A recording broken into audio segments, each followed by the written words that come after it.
G'day all. Today I just want to show you my Kenwood 830S lineup that I purchased a couple of months ago from a gentleman by the name of Andrew, and he was selling it on behalf of a lady named Penny. So to Andrew and Penny, thank you very much. Here's the radio. I said that I'd look after it and spend some money on it to get it back to its former glory, and which I have done, and I couldn't be any happier.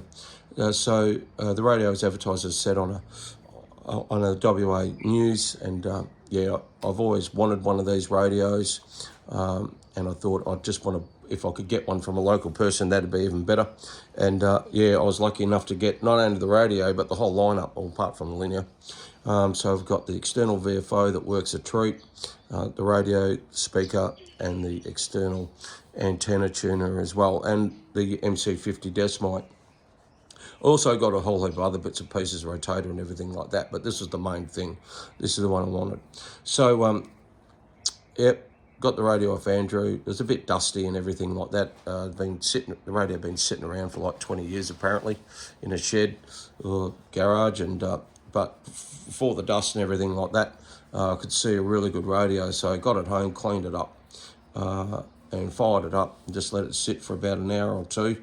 So the two things that were wrong with it, and that's perfectly fine, because I knew when I bought the radio that these old girls probably need a bit of TLC.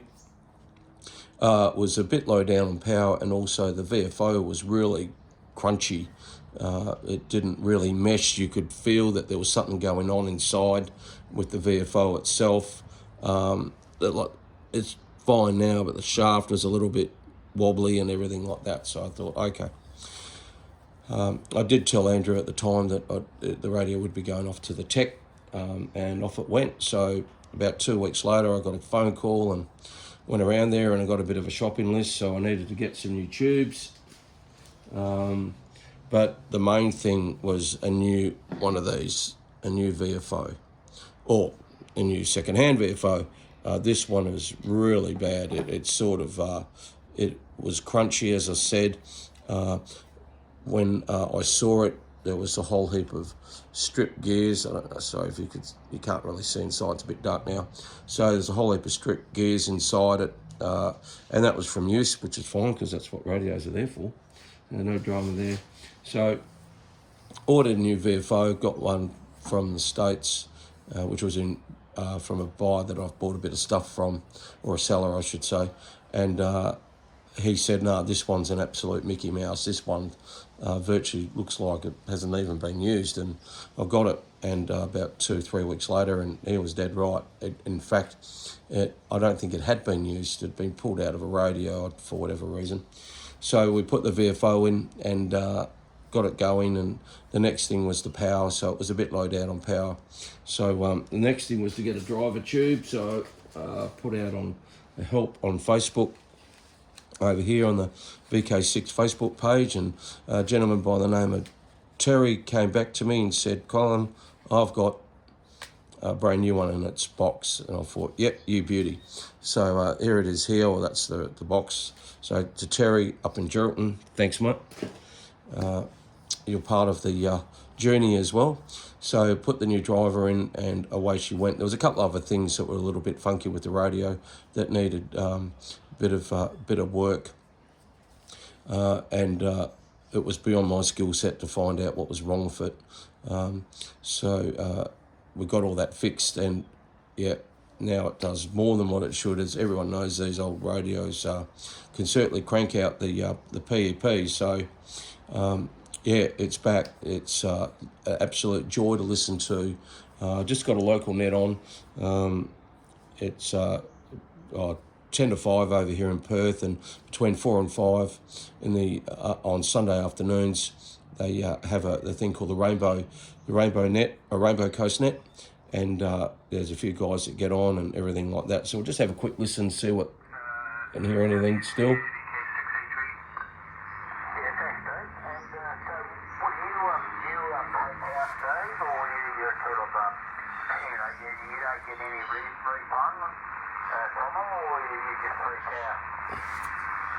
Yeah, I get about $40 off of my bill.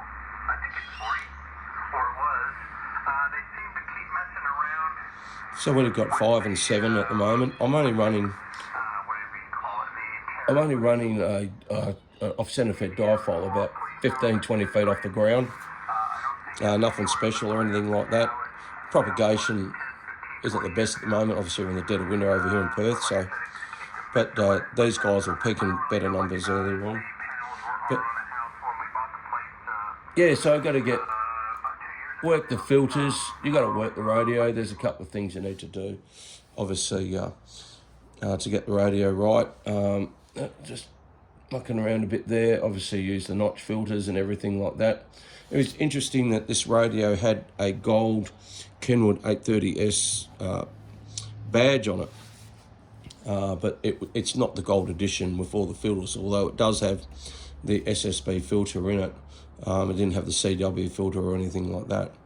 So this is just a quick look at the radio, and as I said to Andrew and a Penny, thank you very much for allowing me to buy it. Probably beat the rush actually, because I think there's a fair few people after this, and I couldn't be any happy with it.